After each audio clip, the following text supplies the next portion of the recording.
Ways to make a regrouping activity to help with subtraction. Let's play ways to make with the number 42. If I do my model looking at the value of the digits, I need 4 tens. So that has a value of 40. We have 2 ones, which has a value of 2. So 40 plus 2, or 42. We can also show 42 in other ways. If we take one of our 10 sticks and hammer it apart, it's going to break into 10 ones. So I can trade 1 10 for 10 ones. So we had started out with 4 tens and 2 ones, but we broke a 10 stick apart and traded it for the 10 ones. Now it's really important that we take that 10 stick off of our work mat because we have traded it in. We don't want to change the number, we just want to change how it looks.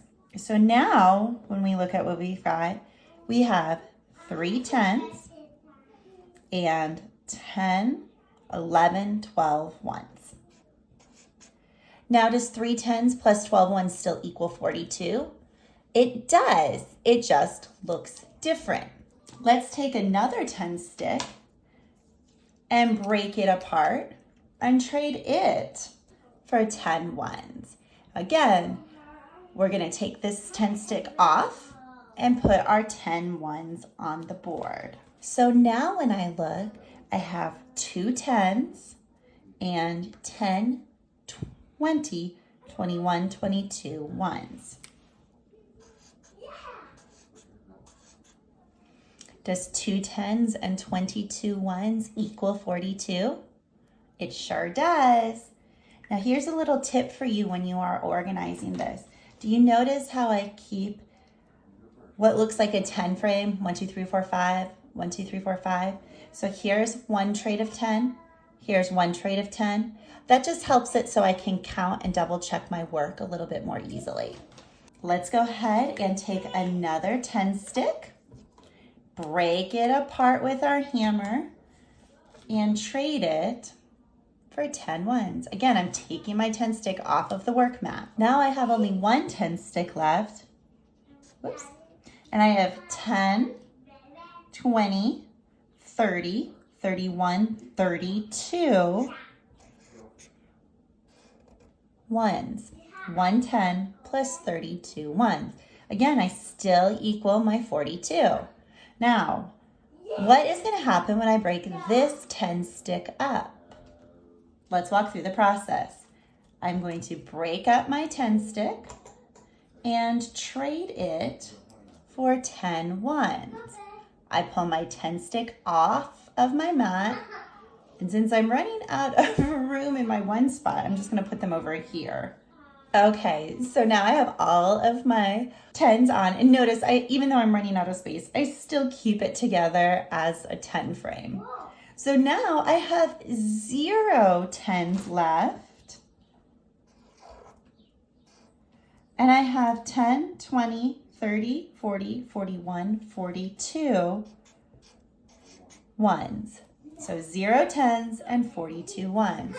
So every time we played this ways to make, we traded in a group of 10 and we traded it and broke it into 10 ones.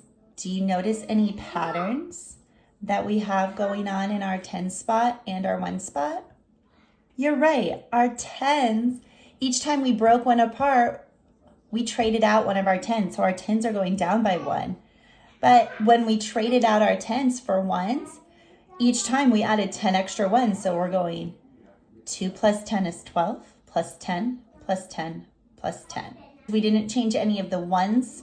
You can play ways to make with a 3-digit number also. So I've taken that 42 and I've added a 3 in front of it. So now it is 342, and I've already created the models. Now, you know how to break your 10s apart and break it down into 1s. I just wanted to model for you how you would take your 100s and break it apart so that you can have even more varieties of ways to make.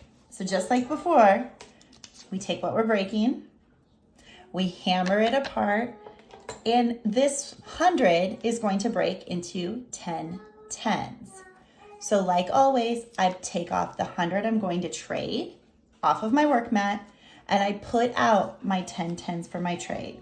Okay, so here's what that would look like. We have our 200s, and we have our 10 tens here that we traded in, plus the 4 tens that we had before, and our 2 ones that stay the same.